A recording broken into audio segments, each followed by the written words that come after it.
Bismillahirrahmanirrahim. Assalamualaikum warahmatullahi taala wabarakatuh. Saya Mak Roslan bin Marjan, Timbalan PPD Sektor Pengurusan Sekolah, Pejabat Pendidikan Daerah Pontian. Hari ini saya akan mengulas berkaitan dengan buku yang telah saya baca, iaitu buku yang bertajuk Persediaan dan Perancangan Persaraan Meninjau Musim Menuai yang akan tiba, di mana buku ini mengandungi 182 muka surat dikarang oleh Dr. Ismail Ilyas dan juga Dr. Faridah Muhammad Rashid. Jadi ini bukunya dan juga pengarangnya di sebelah belakang ini. Okey. Dan tahun buku ini diterbitkan adalah pada tahun 2006 untuk cetakan pertama dan telah diterbitkan oleh Aras Mega Malaysia Sdn Berhad. Dan buku ini dikarang sebagai satu buku panduan khusus untuk bakal pesara.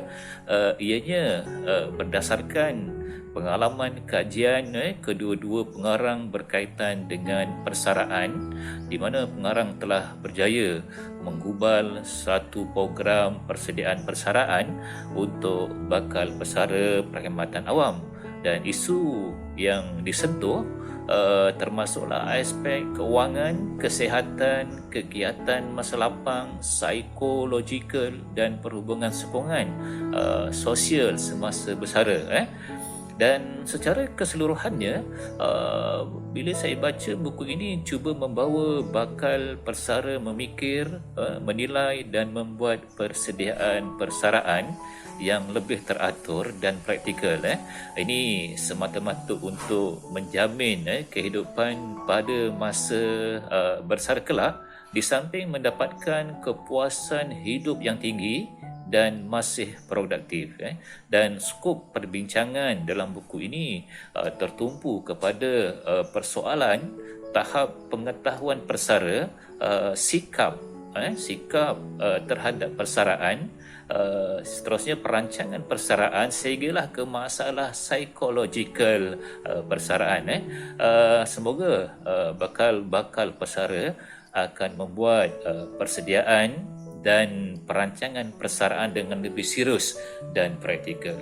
Jadi buku ini kedua-dua pengarang telah mengulas berdasarkan 11 pemeringkatan subtopik, di mana yang pertama pengarang menjelaskan tentang latar belakang sejarah persaraan yang dimulakan dengan revolusi perusahaan, semasa revolusi perusahaan sehinggalah ke masa kini. Diikuti dengan definisi dan persepsi persaraan, definisi pelbagai definisi oleh beberapa tokoh dan persepsi daripada individu-individu tertentu. Seterusnya diikuti, yang ketiganya ialah kebimbangan menghadapi persaraan. Ada kebimbangan untuk menghadapi persaraan. Oleh itu kesemua subtopik ini telah dijelaskan, dihurai dan juga telah diukur menggunakan instrumen-instrumen yang telah dicipta oleh pengarang sendiri.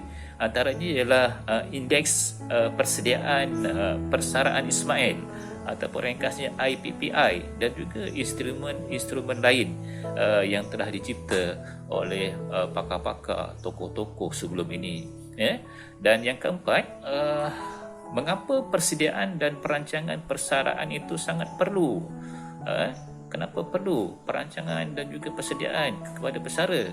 Seterusnya pengarang menjelaskan, mengulas berkaitan dengan persediaan persaraan. Persediaan persaraan, seterusnya pengetahuan tentang persaraan, sikap terhadap persaraan, dan juga seterusnya perancangan persaraan, aspek psikologi persaraan, seterusnya penentuan corak hidup persaraan, dan diakhiri dengan bagaimana pembaca diajar proses-proses membuat persediaan persaraan.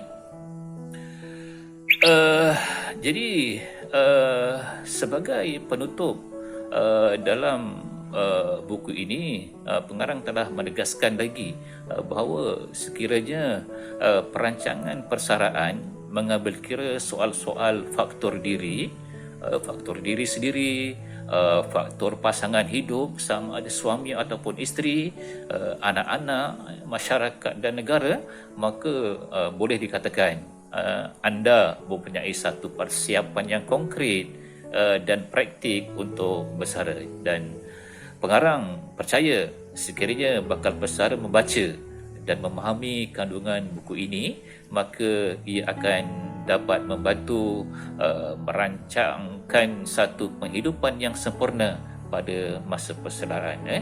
Jadi secara keseluruhannya, buku ini cuba membawa bakal bersara memikir, menilai dan membuat persediaan persaraan yang lebih teratur dan praktikal.